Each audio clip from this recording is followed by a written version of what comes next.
We have to be careful about mentioning jihadis because YouTube's trust and safety team has decided to protect them from criticism. Jihadis are now a protected group on the platform.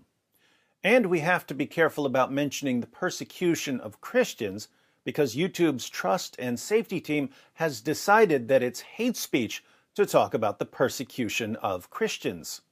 With that said, we do need to report the latest attack in Indonesia, but I'll try to soften the information as much as possible by only quoting an Islamic news source. Al Jazeera reports. A manhunt is underway after a group of sword and gun-wielding attackers killed 4 people in a remote part of the Indonesian island of Sulawesi, including one who was beheaded and one burned to death. The ambush took place in Lembantanggoa village in central Sulawesi province on Friday morning. Authorities said the victims were members of a Christian community, but a police official said the assault was not religiously motivated. The attackers also torched half a dozen homes, including one used for regular prayers and services, police said. Al Jazeera accidentally pointed out that the victims were Christians. Apparently, Al Jazeera has forgotten that the code word for Christians who are slaughtered in the name of Allah is Easter worshippers. That rule was established in the aftermath of the 2019 Sri Lanka church bombings. But it is good to know that the attack in Indonesia was not religiously motivated. Police were hunting the suspects on Saturday, and no arrests have yet been made. Authorities blamed Sulawesi-based East Indonesia Mujahideen, MIT, one of the groups across the world's biggest Muslim-majority nation that have pledged allegiance to ISIS.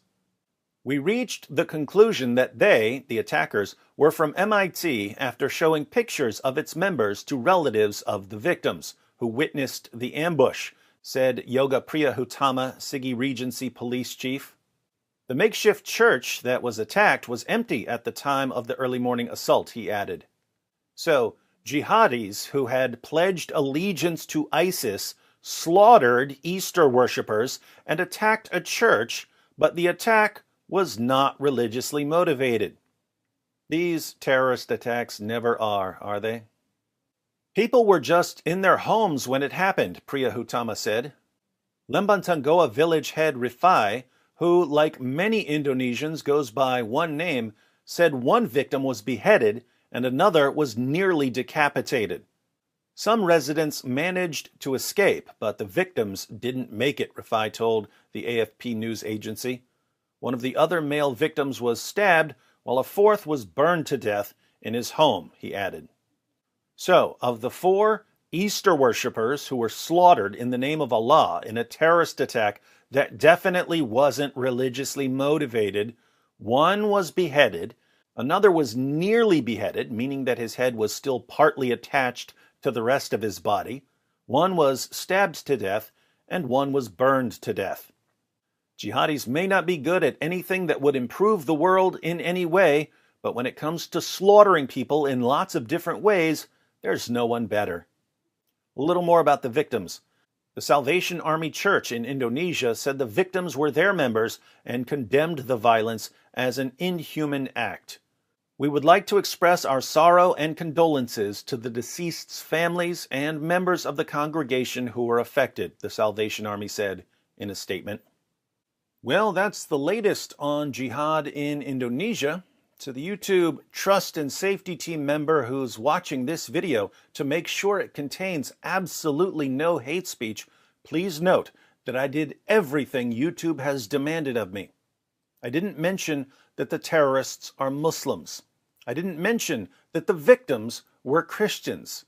I've conformed totally to the messages you morons and cowards on the Trust and Safety Team sent me, especially the messages informing me that jihadis are a protected group and that anything that might offend them is hate speech.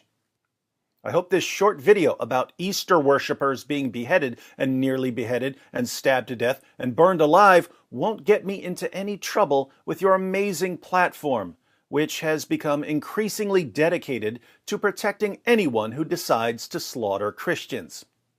By all means, keep patting yourselves on the back from the comfort of your safe spaces over there at YouTube headquarters.